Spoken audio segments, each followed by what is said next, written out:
And now we're in the sharp territory. So lots of sharps, F sharp major and D sharp minor. This is the next set. Let's take a look.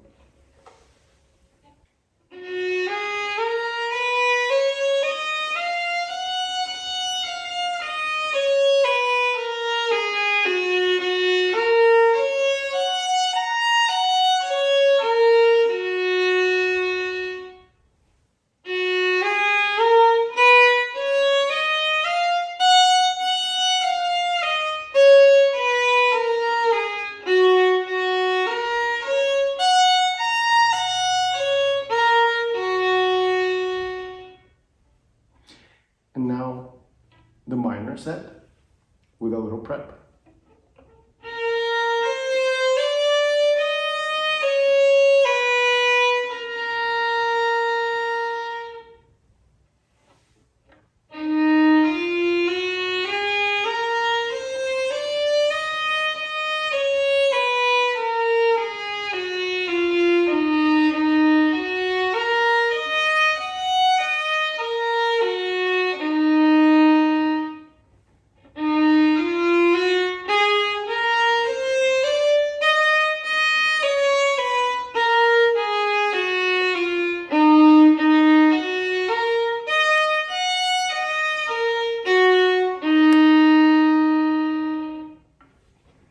When playing these scales, pay attention to the fingers you're using.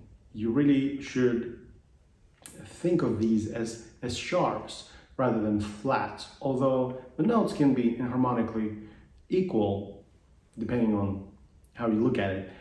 But you must be careful with the way you select which fingers to use. I suggest talking to your teacher about this and selecting the appropriate fingerings to play the scales. If you enjoyed the video, please give it a thumbs up and subscribe to my channel. Also, I invite you to visit my website where you can find more information about the lessons I teach online. Thank you for watching.